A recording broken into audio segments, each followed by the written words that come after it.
Excellency, Governor of the Commonwealth, Maura Healey.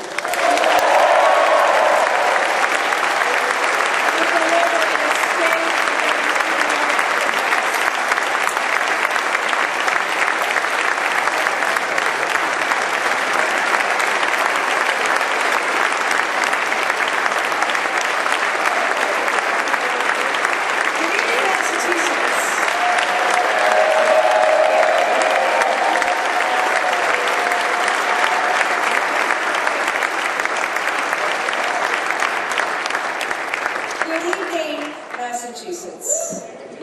Speaker Mariano, Senate President Spilka, Leader Jones, Leader Tarr, members of the legislature, Secretary Galvin, Attorney General Campbell, Treasurer Goldberg, Auditor Zaglio, members of the Judiciary and Governor's Council, members of Congress, particularly Leader Clark, Inspector General, mayors and local officials, former electeds, good evening, Governor, business and labor leaders, clergy and guests, to everyone in this great chamber and everyone at home, thank you for giving me the privilege of serving as your governor.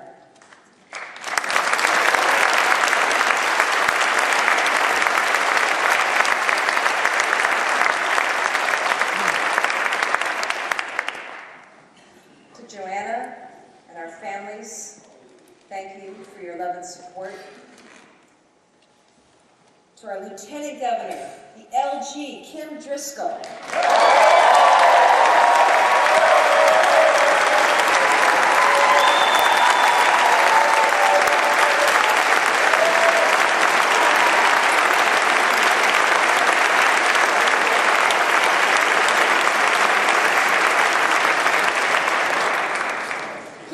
Benediction says it all. There's nobody who does a better job of keeping us fired up, of always focusing us on the needs of residents in our communities. You give 110% all the time. The state couldn't have a better leader, and I thank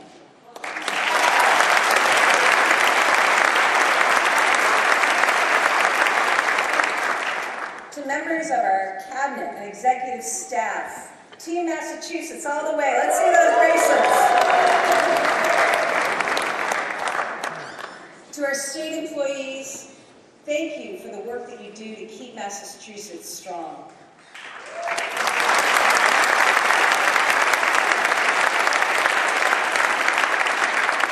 To our service members, veterans, and Gold Star families, everything we have, we owe to you.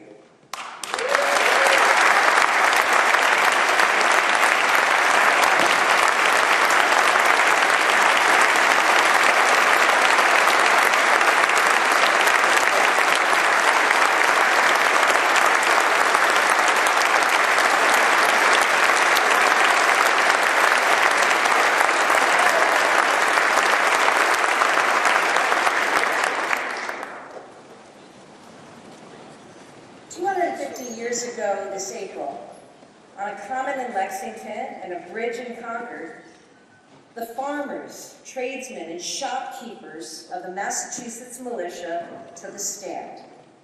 They risked everything for the right to self-government, and they started a revolution that gave us our country. This is our legacy, Massachusetts.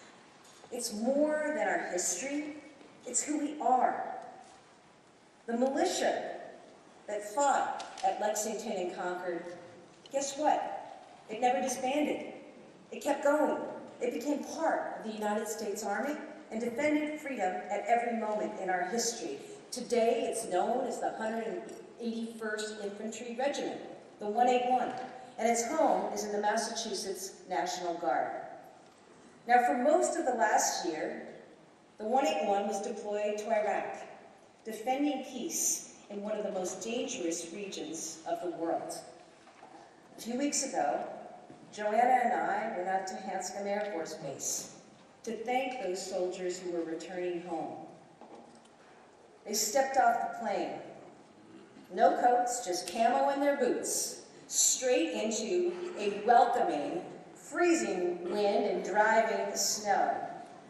But they were undaunted. They kept smiling because they were home and soon they would see their families. 9 soldiers in the 181st received combat badges during this deployment. Some of them are with us this evening. Let's give them.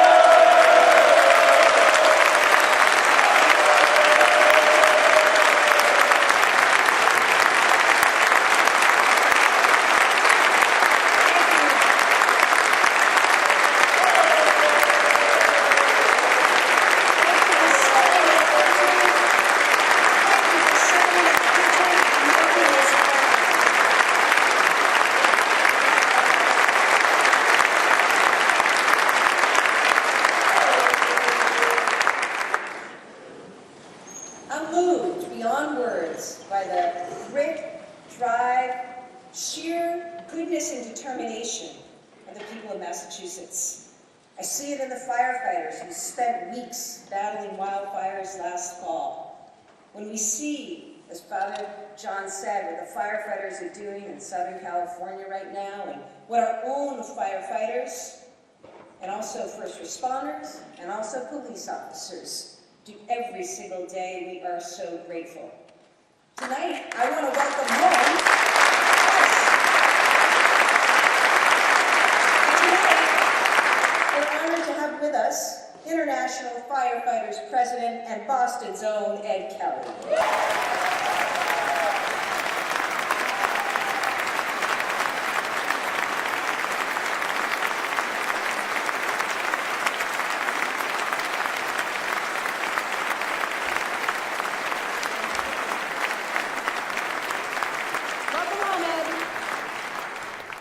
Rich and the boys will take good care of you. I see it in the teachers, in the schools where we pioneered public education. I see it in the breakthroughs by our scientists and innovators. Did you know that last year, in 2024, a third of all of the Nobel Prizes, a third went to people in Massachusetts. Now, this is not unusual, it turns out.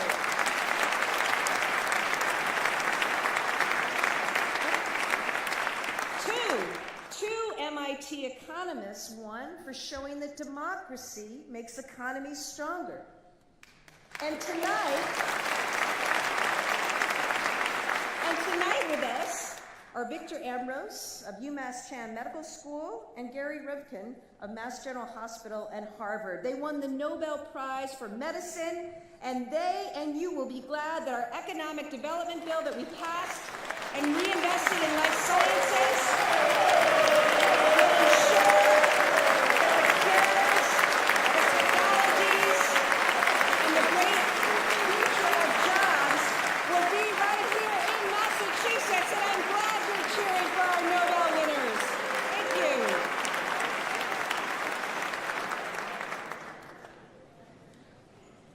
Thank you. We tackle hard problems in Massachusetts. Hard stuff. Wicked hard stuff, sometimes. I think of Coach Joe Mazzulla. He said, well, yeah, he's an innovator as well, in a field that I like. He said, everybody notices the easy things. Can you fight to notice the hard things? That's where winning is. You know, we know something about winning in Massachusetts. Last year, the Boston Renegades won the National Women's Football title. The Fleet were national finalists in women's hockey. It's the 100th anniversary of the Boston Bruins. And the Celtics hung banner 18. How about that, Max, right?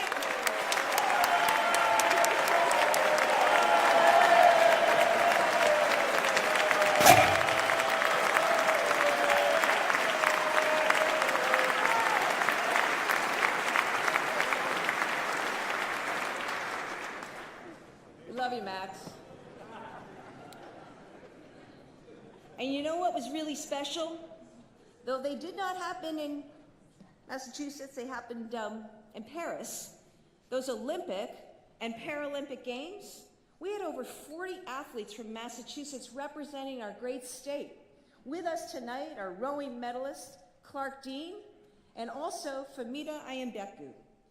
Famida, Clark, let me tell you something.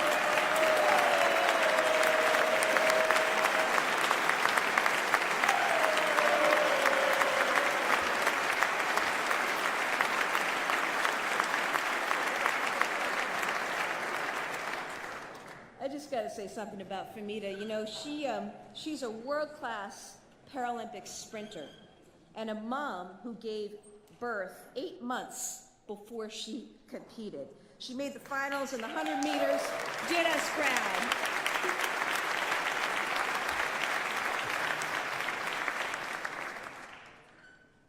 Two years ago, we promised to lead in a way worthy of this state's proud history and its incredible people, to protect and strengthen the things we love, and to take on the things that make life too hard for too many, like high costs that hold people back, aging infrastructure that slows us down. These problems, we know, have been building up. We're hard. But we refused to accept things the way they were.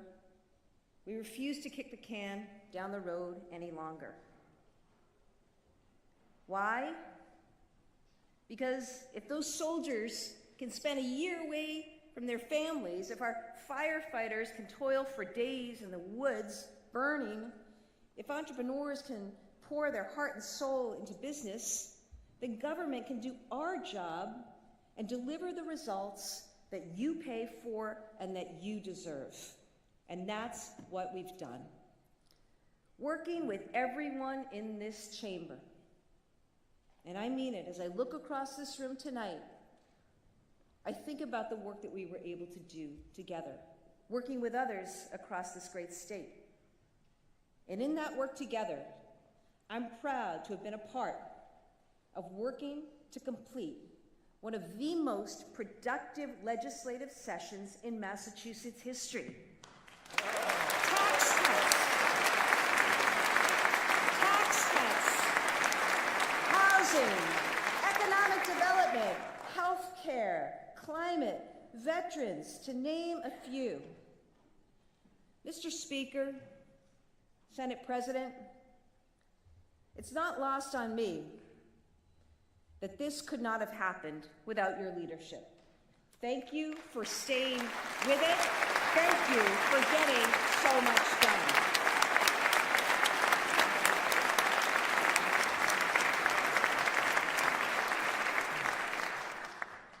When I think about what we got done, you know what we focused on? We focused on the stuff that matters. The stuff that matters to most people. When Father John spoke, he alluded to some of the division and divisiveness that we experience right now in our world, not just in Massachusetts, but everywhere. But what we focused on are the needs, the wants of residents and families across this state. I think we focused on the right things. People want life to be more affordable, so we delivered the first tax cut in over 20 years. We gave seniors an extra $1,000 back. We're giving families an extra $400 back for every child. And we now have the most generous tax credit in the entire country, which goes along with free breakfast and lunch in school and no-cost community college.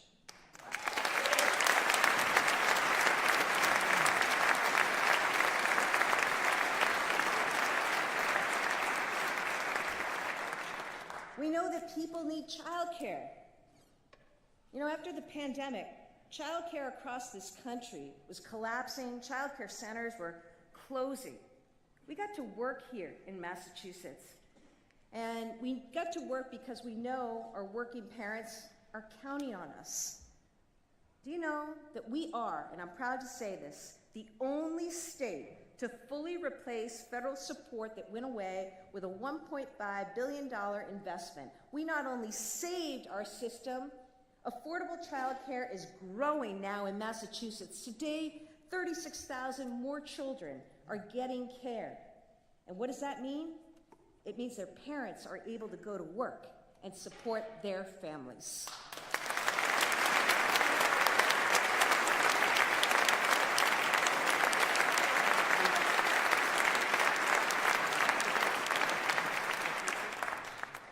People also want to be able to afford a home. So we passed the Affordable Homes Act to create tens of thousands of affordable homes and new homeowners. We've already increased production in our state programs by 50%. We have more to do, and we're going to do it. People also need transportation.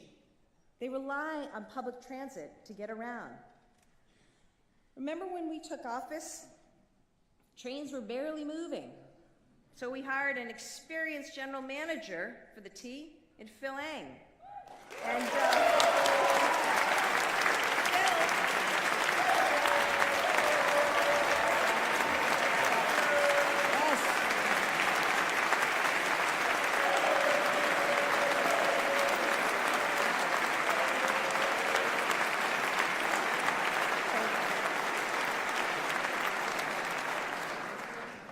yes, in Phil we trust.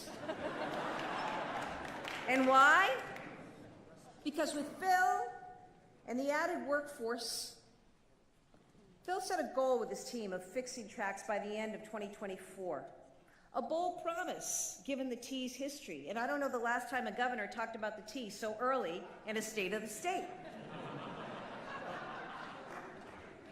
But for the first time in over 20 years, the T is full speed with no more slow zones, giving you time back in your life. Phil set a goal, he set a deadline, he and the team beat it. Thank you so much and congratulations.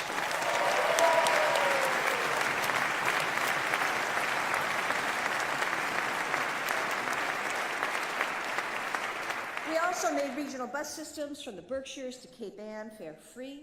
And for the first time in 70 years, this spring, South Coast Rail commuter service is going to be running to Taunton, to Fall River, to New Bedford.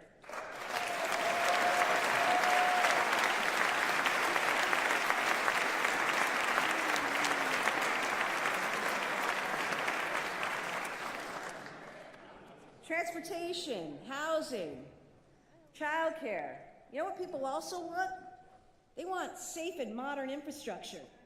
I promised to you that we would go after and chase every single federal dollar out there. And in 2 years, we brought home more than $9 billion to Massachusetts. Money for roads and bridges, high-speed internet and broadband, solar power, and so much more. I want to thank our federal delegation for all their work in bringing this home.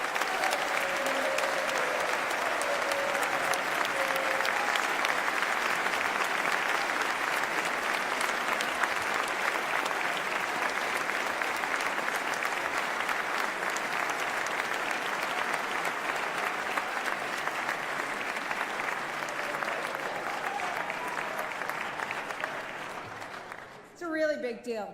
It's a really big deal. You think about it, in transportation dollars alone, we went from 34th place in the country to 7th place.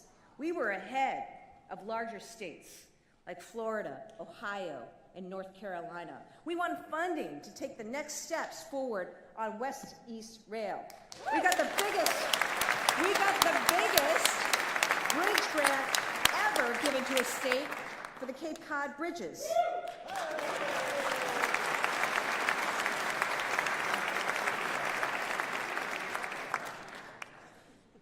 These last 2 years, we've also taken on some tough, unexpected problems, including a massive influx of people into our emergency shelter system. An influx due to a failure of federal border control and a nationwide housing crisis. I want to be absolutely clear. We're dramatically reducing costs. We have and we will prioritize Massachusetts families. In 2025, we'll get families out of hotels for good. We're going to continue to keep working with the legislature to reform this system. Massachusetts taxpayers cannot and should not foot the cost. The government, the federal government, needs to fix this at the source by passing a border security bill. I've said I agree, anyone who does violent acts should be held accountable and be deported. I've also said that immigrant families who've lived here, who are working here, who pay taxes here, who are raising children here, deserve a path forward. Congress and the new administration must act and act without delay.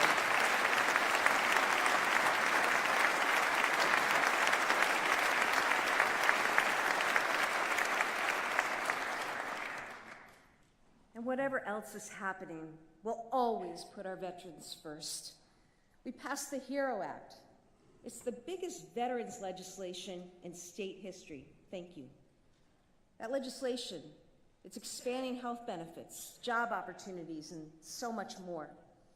We're ending veteran homelessness once and for all, because no one who served our country should ever be left behind in their time of need. And we built. You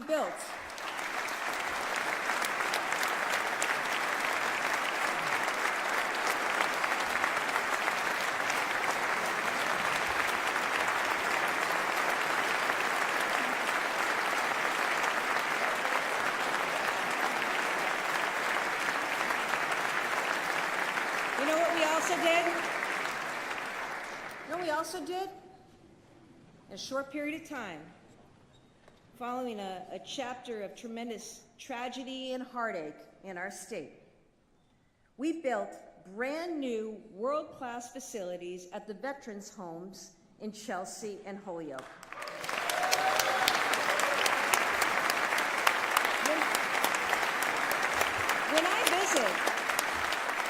When I visit the Holyoke Veterans Home, I love seeing my friend Rose Roy.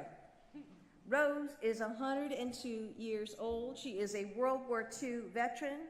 The staff there take care of her like family. She leads us in the Pledge of Allegiance when we visit, right?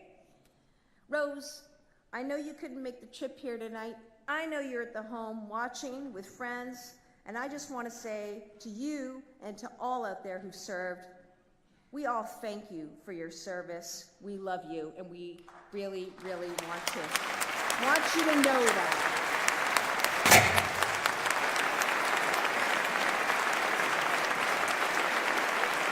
You can all wave to Rose. Look. I'm proud that Massachusetts, not only the birthplace of the United States Navy, we're a state that's also always supported our military, and that's why we're so proud to win a fleet of brand new F-35 fighter jets for our air base at Barnes in Westfield. Colonel Dave, where are you, Moon? Dave Halassi-Kuhn is here with leaders from all of our military bases in Massachusetts. Thank you for being here.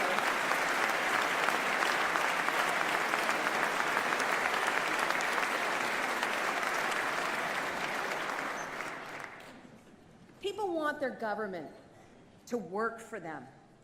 Let me give you an example. A little while back, I found out that there was a law threatening to take away licenses from hundreds of commercial truck drivers. That wasn't right. We fixed it.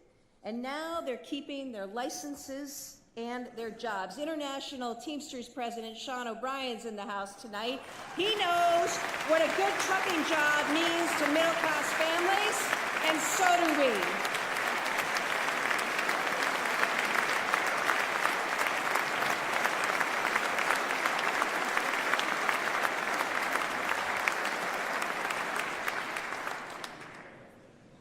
Another thing that means something to a lot of people that we did, we made history.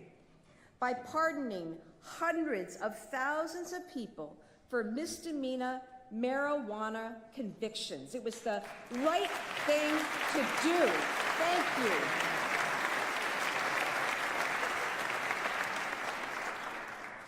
In Massachusetts, our greatest resource is our people. When we took office, too many were leaving for other states. Guess what? Now that trend is changing. Each year that we've been in office, fewer people have left. Last year, we had the biggest population increase since 1964. That's a 60-year high. I know. When we deliver results and people are free to chase their dreams, there's no limit to how strong we can be. It's why we're ranked #1 in education, #1 in innovation, #1 in healthcare. We were named the best state for women, best state to have a baby, best state to raise a family. We're ranked the most environmentally friendly state and the safest state as well. Our economy has continued to grow and add good jobs. Unemployment is low. Median household income is the highest in the nation. We have an excellent bond rating, and our rainy day fund is at record levels. And I can say tonight, with both pride and confidence, that the state of our Commonwealth is strong.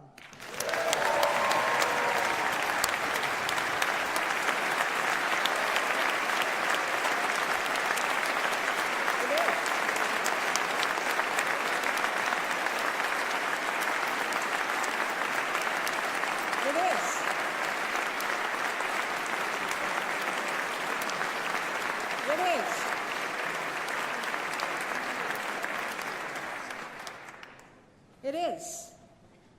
But I also know we got a whole year ahead.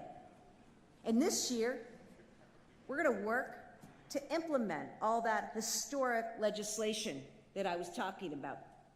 We're going to stay focused on the things that matter to you. We'll take new steps forward to fix transportation, make homes more affordable, invest in education, and grow our economy. State revenues are growing, but we also know, no matter what you're buying, the costs have gone up. The federal pandemic relief money is gone, so we're going to continue to control spending and live within our means, just as every family and business in Massachusetts must do. The budget I submit next week will prioritize efficiency, action, and impact. We need every dollar. You need every dollar to make a difference. We're going to do that because I want to make sure that things move and really go in our state. Let's start with transportation, because I think we have an opportunity to do something really special this year. When we took office, everyone was frustrated, and rightly so. Bridges were in rough shape, forcing long drives because of detours. Too many streets were filled with potholes, sidewalks were cracked, broken dams, busted culverts left towns vulnerable to flooding. And what's worse, there was no plan to dig out, let alone try to make anything better. That's no way to run a transportation system. Certainly not for a modern economy like ours. It wasn't going to keep us competitive either with other states, other countries. And most important, it wasn't respectful to the people who need to travel on our roads, to go to work, to get to school, to get to appointments, to just simply live their lives. We've been determined to do things differently. And we did. We got big projects moving with federal funding. We got more help to cities and towns to fix those streets and sidewalks. And we got the T moving. There's more that needs to be done. But what I can say now to drivers, to riders, to taxpayers is that the money you invest will get you results. Now, we can start building forward, building the kind of transportation that you deserve. Here's how we're going to do it. It's not with new taxes. It's going to be with smart, forward-thinking management. Our plan is to invest $8 billion over the next 10 years to make transportation in every corner of our state more secure, more safe, more reliable. We'll put the entire system, for the first time in a long time, on stable footing. When we do this, we're going to see the results. We'll see bridges fully open again, like the I-391 viaduct in Chicopee. You gotta. Yeah, you'll see smaller local bridges finally fixed too, like Commercial Street in East Weymouth. You'll see more funding in your town's budget to fix roads and sidewalks. And finally, as your mayors, we're going to help you. Finally, we're going to close the T's budget gap so Phil and his team can keep cooking. You're going to see major improvements when it comes to upgrades at stations like Ruggles and Roxbury, and at new platforms across our commuter rail system, from Beverly Depot to West Medford to Franklin and beyond. Look, the bottom line is you're going to wait less, you're going to move faster, and we'll be a state where everybody gets where they need to go safely, affordably, sustainably, and on time.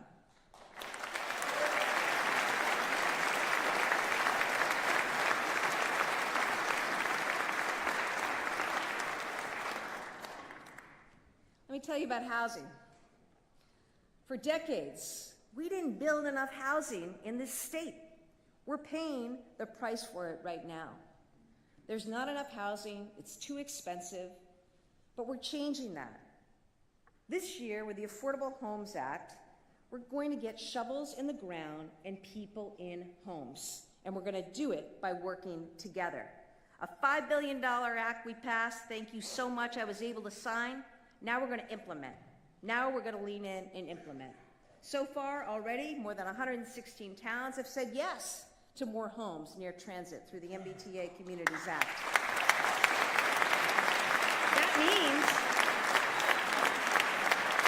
That means thousands of new homes are already in the pipeline. So let's keep the momentum going. Look, if we want our kids to stay here, if we want families to put down roots here, if we want seniors and grandparents to be able to downsize and stay here, if we want companies to grow, expand, to stay here, we're going to need to build more homes. So we're going to build them.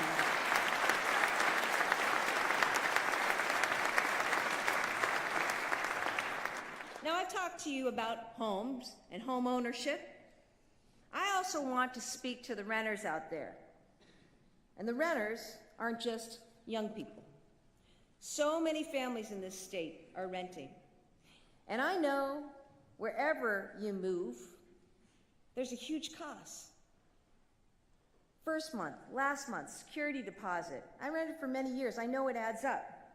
And with today's rents, it costs so much more. And too often, there's been this other cost added on for something you didn't even ask for, a broker's fee. That's not right. Did you know that the average renter in Massachusetts is paying 10 grand just to get a foot in the door? $2,500 rent ends up costing 10 grand before you even move in. That's money that you could be saving for a down payment or any number of things. If you rent, you should not be forced to pay a broker's fee. And that's why I'm calling to abolish tenant brokers' fees in Massachusetts. I believe it is the right thing to do.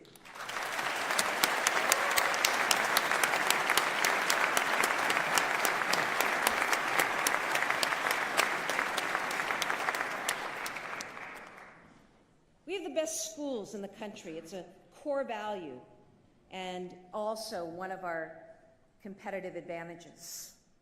So I am committed, and I believe we all must be committed to excellence for every student. We're number one in education, and we are going to stay that way. Now, the voters decided in November that the MCAS graduation requirement isn't the way forward. I respect that decision. But it creates for all of us an opportunity and a responsibility to make sure that every student graduates set up for success. We need a high statewide standard. Students, families, and employers need to know what a diploma represents. And without that baseline, you know what happens. It's always going to be the most vulnerable students who don't get what they need. For that reason, I'm directing a statewide graduation requirement council that will include teachers, colleges, employers, and students to develop recommendations for a permanent high standard. We're going to evolve to a new Massachusetts model for high school excellence that best serves our children.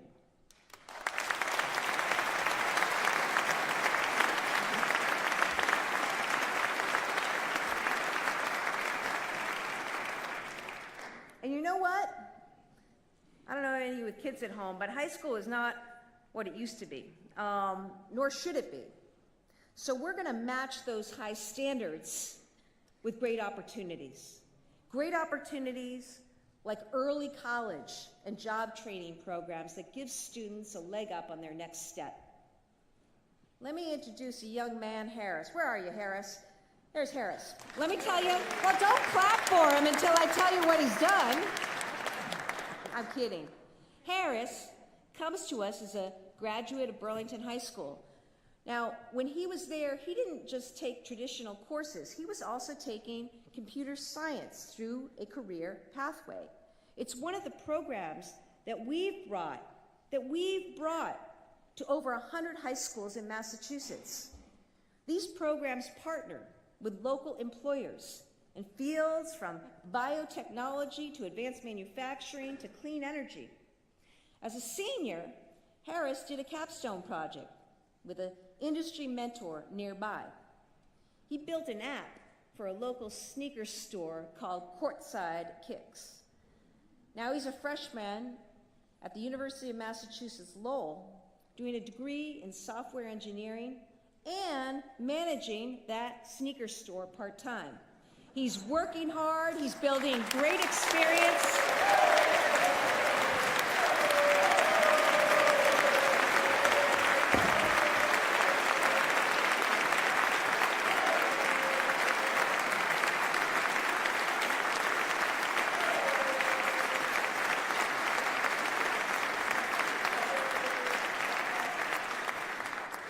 Somebody had to get more applause than Max.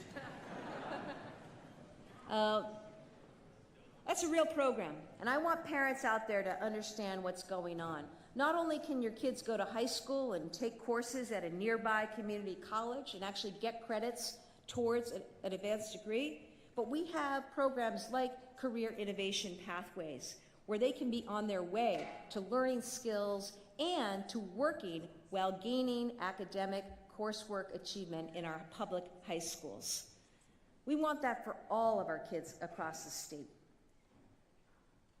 Now, I talked about kids like Harris who are thriving, and that's what we want for all of our young people. So let's also talk about the kids who aren't thriving. Students are struggling.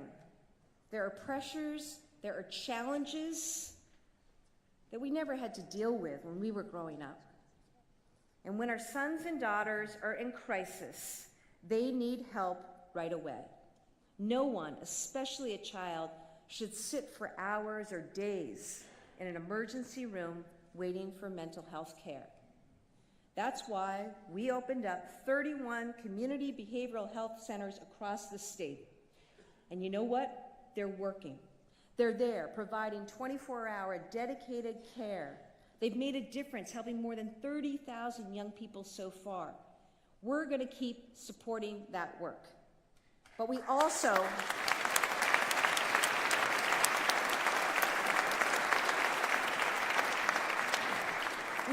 need to do more. We need to meet students, young people, where they are. And that's in schools, among other places, but in schools, it's really important. So I want to work to make sure that we're funding behavioral health support and growing that support in schools across the state. It's going to be a big deal for parents, it's going to be a big deal for caregivers, and most of all, we have the opportunity to change the trajectory in a positive way for a young person in our state. We owe that to our young people.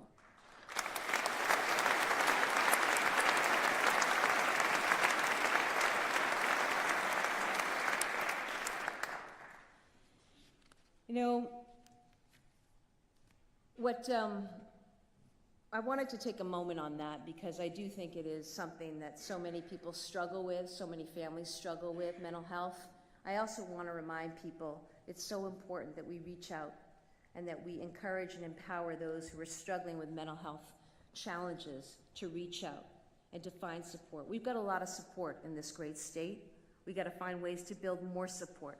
But I wanted to take a moment tonight to be clear with the people of Massachusetts that we're going to work on this together and make sure that happens.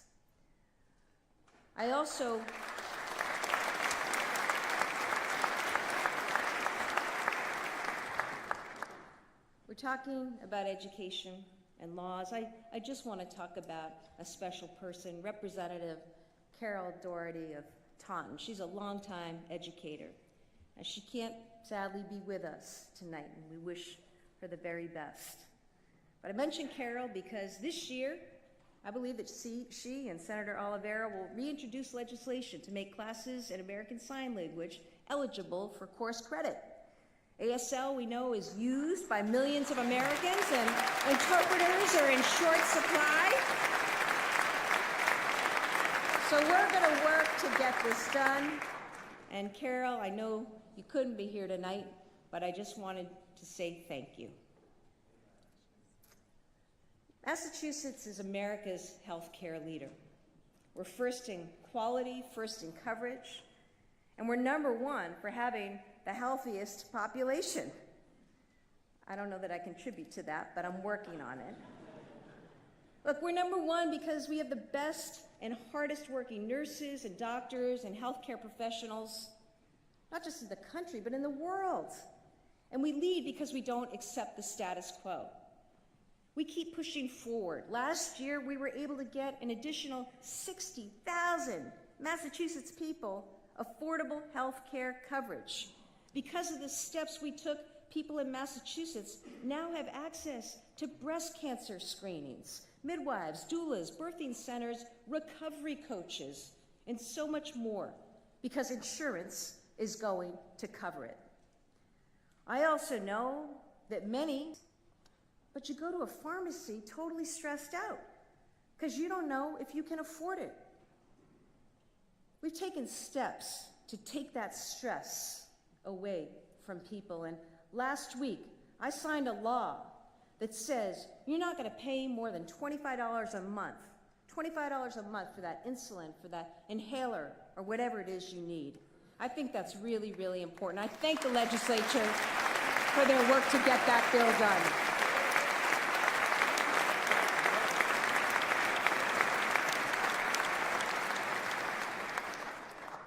And speaking of healthcare, we got a terrible company, Steward, out of Massachusetts.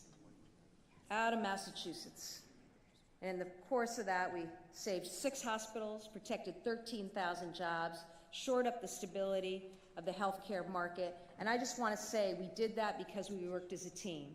We had unions and management working together. We had our great not-for-profit systems step in. And I really, really appreciate it. And I also really appreciate the leadership of our own fabulous Secretary of Health and Human Services, Kate Walsh.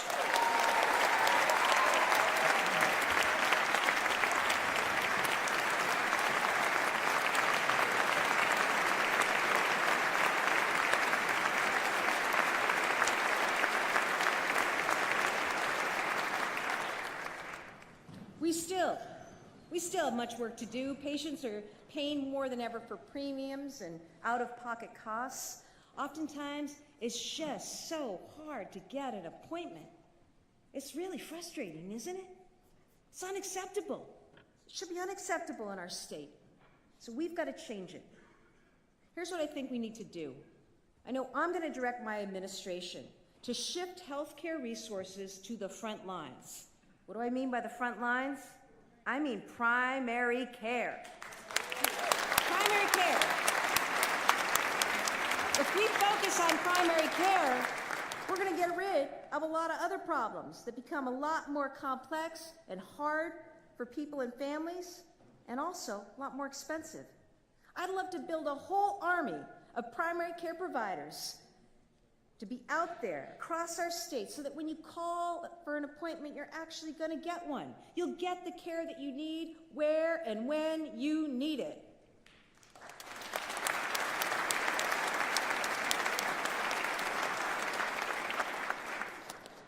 And finally, our leadership in this moment has never been more important, including our unshakable commitment to reproductive health care for all who need it, for all who provide it. We're going to protect women's access to needed care, and we're going to protect those who provide it. Always. Now, fixing transportation, healthcare, education, housing, all of these things are super important and make the quality of life better. They also make our economy more competitive and our businesses stronger. From our Main Street mom and pops to our global companies, our businesses, small and large, provide jobs and support communities. So we have to support them in every sector, in every corner of our state. I think about how hard small businesses are working. You know that. You see them every day. I hope that you support and frequent them every day. I think about Liz and Nate Latoile. They're here tonight along with Chris Sellers. Let me tell you about these guys, okay? So they've got a farm and a brewery out in Northfield, 4-Star Farms. And I say this, remember there's a guy, former governor, Sam Adams, he brewed beer. We've got a proud history of brewing beer here in Massachusetts. But do you know that until now, breweries like theirs weren't able to sell their beer at local farmers markets? That didn't make any sense, so we fixed it. We're grateful to 4-Star Farms and small businesses like it, and we want to support them.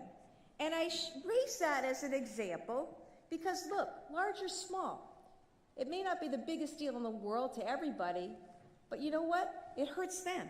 And if something is hurting any one of our small businesses, just like if something was hurting a bunch of guys who are driving trucks and driving our economy, let's look at it and see if we can do. We may not be able to fix everything. God knows the world's got any number of challenges. But the little things, taking action and not being afraid to take action, I believe is what we need to continue to do. Thank you, guys. I look forward to visiting you in a couple months.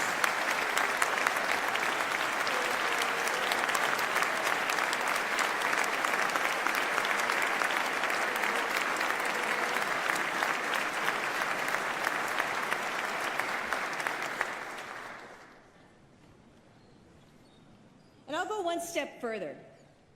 I'm also directing our economic team to review all business and licensing regulations in these first 3 months with the goal of cutting tape.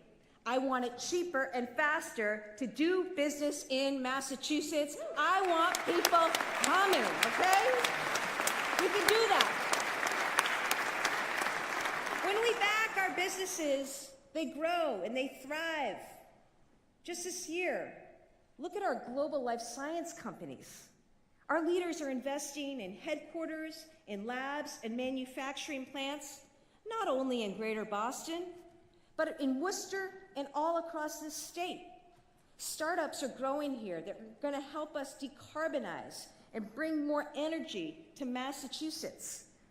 Now, they're able to scale up statewide with support from our new Climate Tech Initiative. We're also going to go big on artificial intelligence. I don't want anybody to be afraid.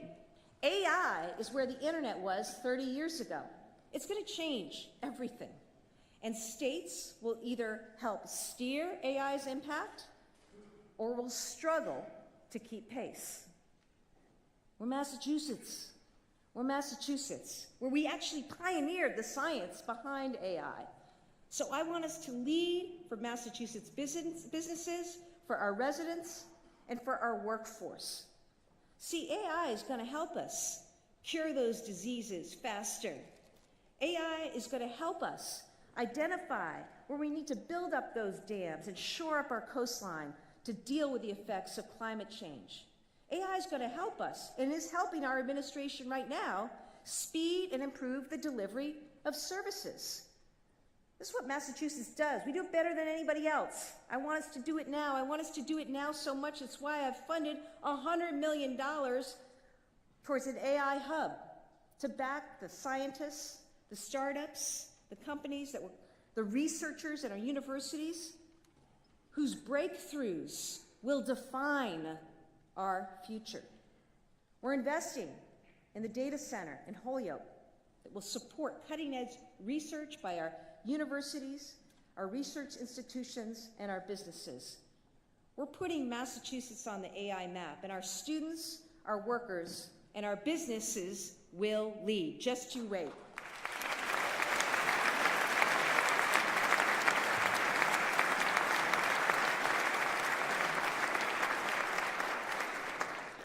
We're also going to keep leading on clean energy. The climate law that we just passed speeds up permitting so we can quickly build out the infrastructure to get more energy to our homes, to our businesses, faster and cheaper. I want to thank all the workers who are going to help us get this done. Thank you especially to AFL-CIO President Chrissy Lynch for all the work and all the partnership.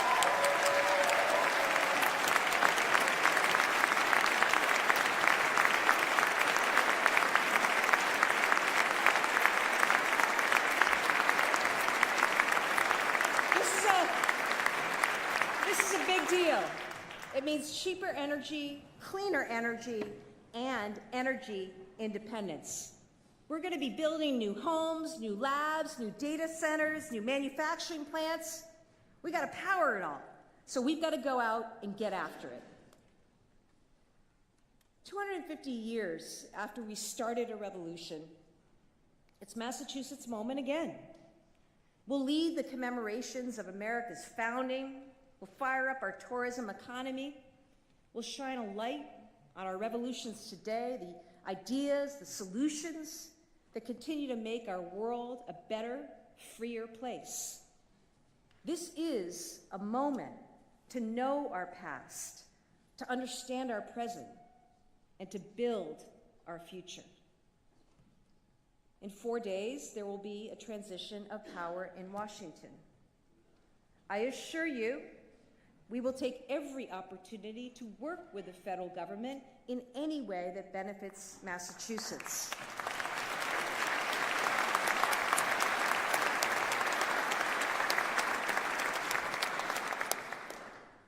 And I also promise you, we will not change who we are.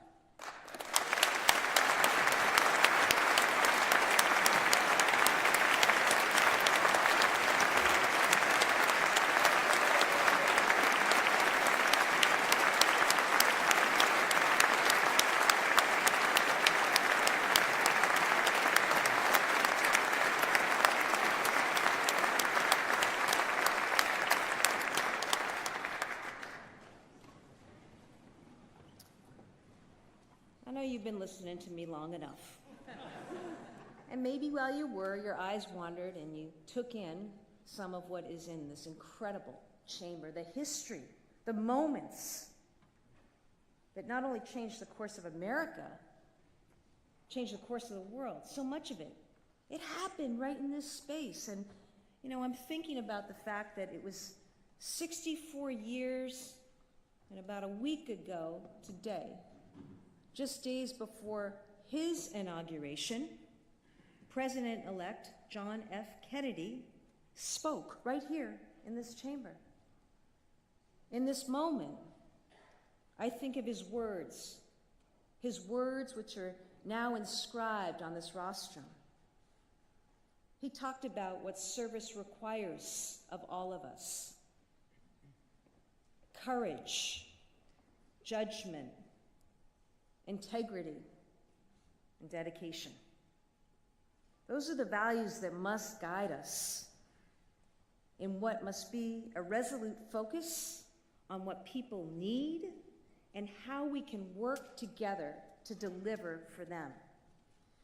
Because in this moment, our actions matter more than our words. Taking on the hard challenges matters. The choices and the investments we make matter. The world we build for the next generation matters. So in a time that's too often defined by our differences, let's keep our eyes on the things we share in common. Let's recognize that our lives and our fates are bound together, and let's work together for the common good in our Commonwealth. God bless you, Massachusetts, and God bless the United States of America.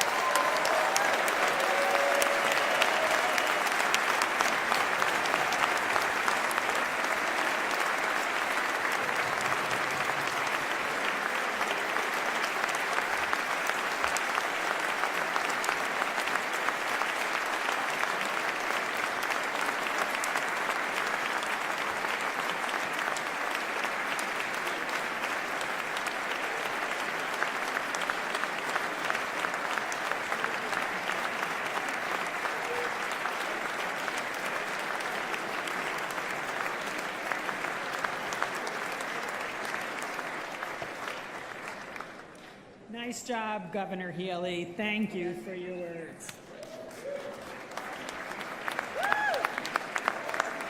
I will now ask Rabbi Mark Baker, President and CEO of the Combined Jewish Philanthropies, to come up to the rostrum and offer the benediction.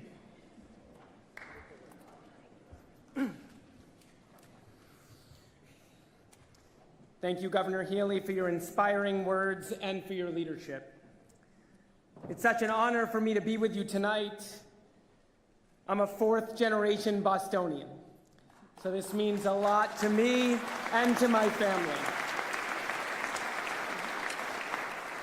Please join me in praying for the well-being of the governor and lieutenant governor, for the elected officials here today, and for all the elected officials and civil servants across the Commonwealth and our country.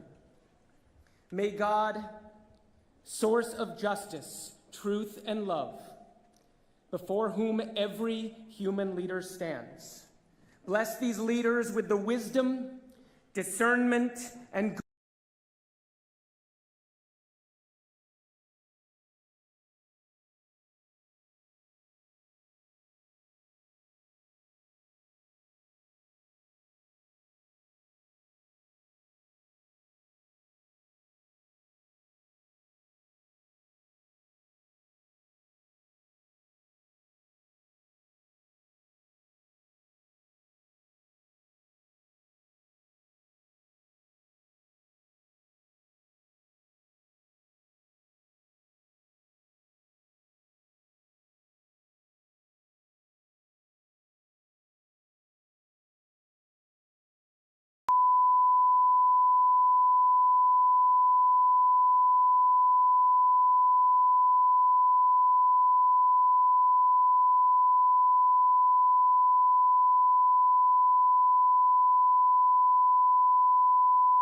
Norfolk District.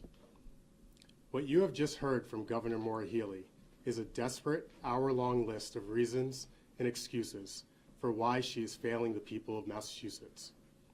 A tone-deaf speech that ignored the headlines of our leading papers and the top concerns of our residents. Tonight, the governor presented a rosy picture of our Commonwealth, declaring unequivocally that the state of the Commonwealth is strong. However, her narrative fell far short of reality, obscuring critical challenges and ignoring pressing issues.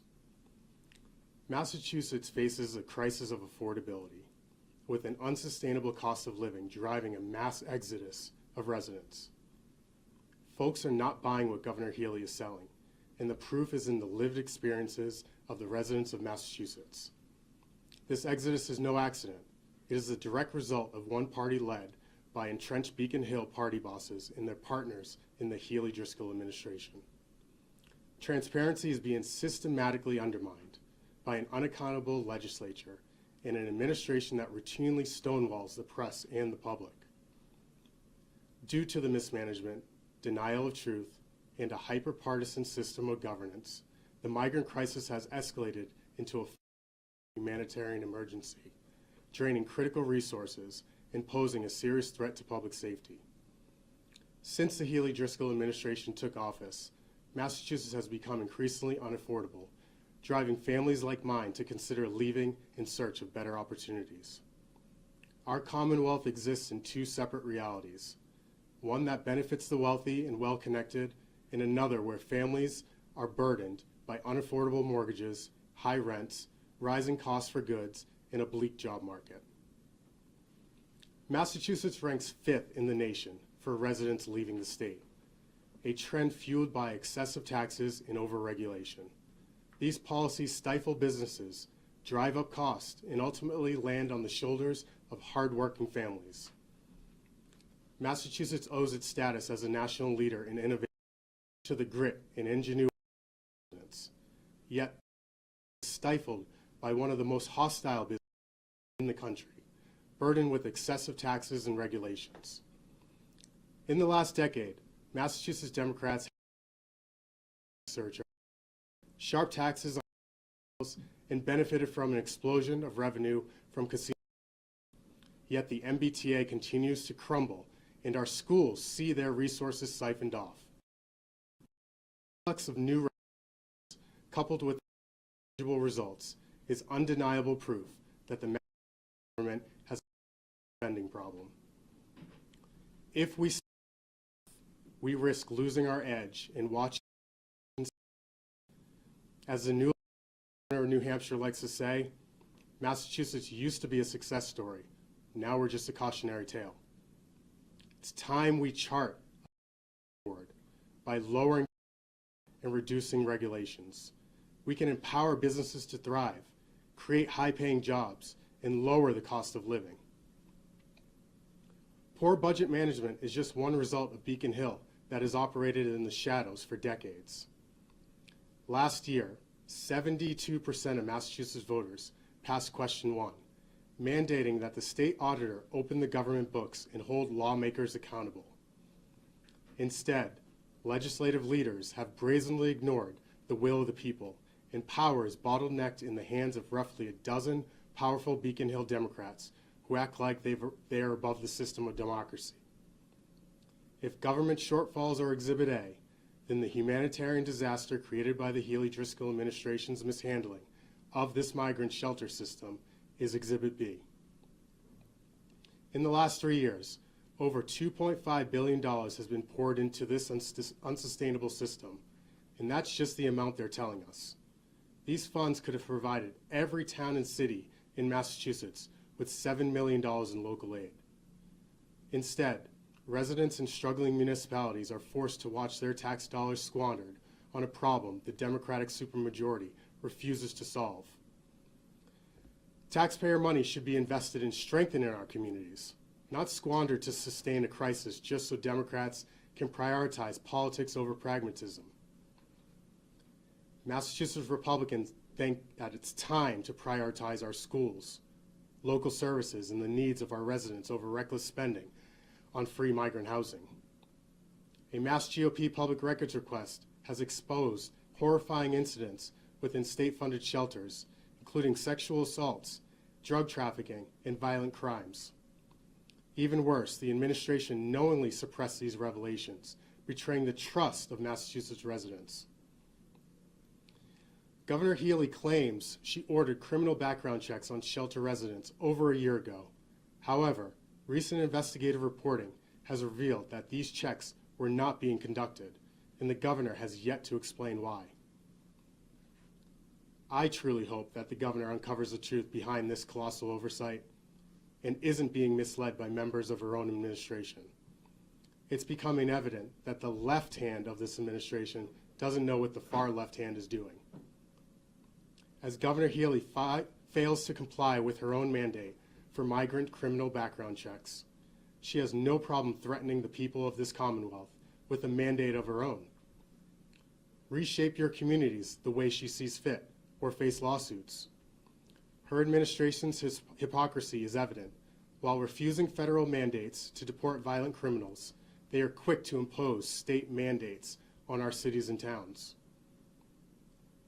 When the incoming administration called for states to assist in deporting violent, illegal criminals, Governor Healey dodged responsibility, claiming ignorance of what a sanctuary city is, despite praising them as Attorney General. This double standard sends a clear message to the people of Massachusetts. The governor is more focused on threatening lawsuits against municipalities than addressing critical issues like public safety. The hypocrisy is staggering. She defies federal mandates, but insists that municipalities comply with her own, regardless of the cost of consequences. Just as Republicans have offered common sense governance under Governors Weld, Cellucci, Swift, Romney, and Baker, our party in Massachusetts has sought to be a partner in common sense during Governor Healey's time in the corner office. Massachusetts Republicans have consistently offered straightforward reforms to the right to shelter program, like residency requirements and prioritizing veterans, only to face relentless obstruction from the Democratic supermajority. But the tide is turning. Following the special election of Republican Senator Peter Durant in 2023, the number of Democratic senators supporting shelter reform surged from 0 to 9, a clear sign that one-party rule is beginning to crumble under its own weight. And now we're seeing the Healey-Driscoll administration finally show openness to reforming the program. While this shift offers hope for the future, the reforms offered by the governor are filled with loopholes and half measures, which is why it's crucial to elect more common sense Republicans up and down the ballot box. Only then can we advance pragmatic governance and finally dismantle the grip of one-party control. I deeply admired my grandfather, Robert G. Lawson, who instilled in me both an entrepreneurial spirit and a profound sense of community. A who ran a barbershop, amongst others, right here in Boston, extended far beyond his. Though he was not a politician, neighbors often turned to him with their concerns, seeking his guidance and support. He taught us to respect and principles that guide me today. His legacy serves as a powerful that true leadership isn't defined by sound bites and political showmanship. It's about fostering a strong sense of belonging. This is the must reignite in our Commonwealth. Our Commonwealth deserves a government like my grandfather, not their own political interest. As we conclude this evening, I want to take a moment to recognize the contributions of a leader who, like my grandfather, was a pillar of his community.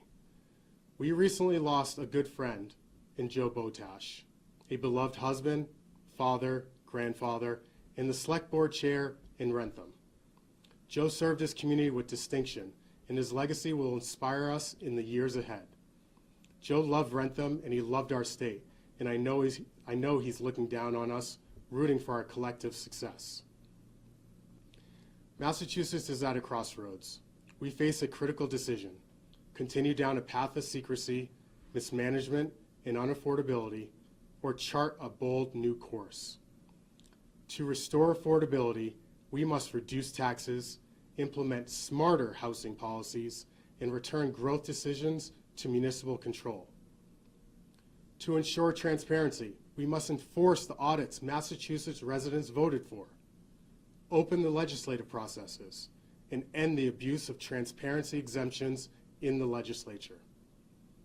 To uphold accountability in our shelter system, we must enforce residency requirements, implement comprehensive background checks, and restore fiscal responsibility.